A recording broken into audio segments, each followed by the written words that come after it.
നമസ്കാരം.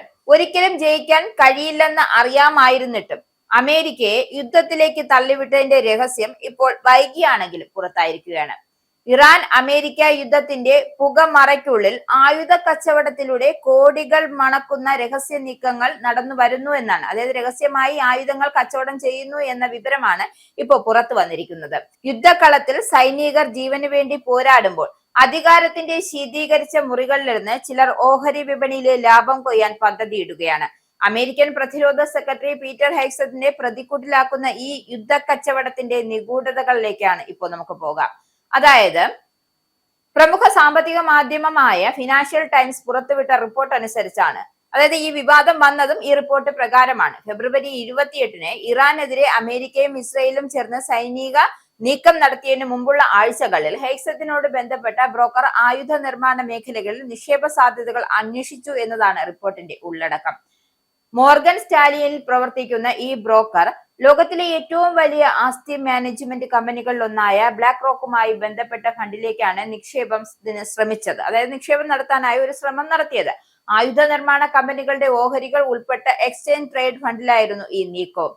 ഈ ഫണ്ടിൽ ഉൾപ്പെട്ടിരുന്ന കമ്പനികൾ സാധാരണപ്പെട്ടവയായിരുന്നില്ല. അതായത് ലോക പ്രതിരോധ രംഗത്തെ വമ്പന്മാരായ ലോക്ഹീഡ് മാർട്ടിൻ, നോർത്ത്റോപ്പ് ഗ്രൂമൻ തുടങ്ങിയ കമ്പനികളുടെ ഓഹരികളാണ് അതിൽ ഉൾപ്പെട്ടിരുന്നത്. യുദ്ധം ആരംഭിക്കുമ്പോൾ ആയുധങ്ങളുടെ ആവശ്യകത ഉയരും. സ്വാഭാവികമായി അങ്ങനെ ഉണ്ടാവുമല്ലോ. യുദ്ധം ആവശ്യപ്പെടുമ്പോൾ ആയുധങ്ങൾ ആവശ്യമായിട്ട് വരും. അതോടെ ഇത്തരം കമ്പനികളുടെ ഓഹരികളുടെ വില എന്ത് ചെയ്യും? അത് ആയുധങ്ങളുടെ ആവശ്യം വരുമ്പോൾ വില സ്വാഭാവികമായും കുതിച്ചു കയറുകയുണ്ടായി. ഇത് സാധാരണ സാമ്പത്തിക പ്രവണതയാണ് കാണിക്കുന്നത്.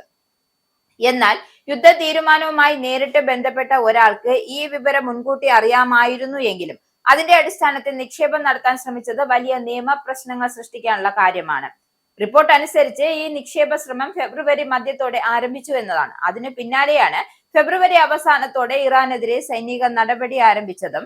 ഇൻസൈഡർ ഗ്രേഡിംഗ് എന്ന ഗുരുതരമായ സാമ്പത്തിക കുറ്റത്തിന്റെ പരിധിയിൽ വരുമോ എന്ന ചർച്ചകളും ഇതിനകം ശക്തമായിട്ടുണ്ട്. യുദ്ധ തീരുമാനങ്ങൾ എടുക്കുന്ന വ്യക്തികൾക്ക് ലഭിക്കുന്ന രഹസ്യ വിവരങ്ങൾ സാമ്പത്തിക ലാഭത്തിനായി ഉപയോഗപ്പെടുകയാണ് എങ്കിൽ അത് ജനാധിപത്യ സംവിധാനത്തിന്റെ അടിസ്ഥാന വിശ്വാസത്തെയാണ് ചോദ്യം ചെയ്യുന്നത്.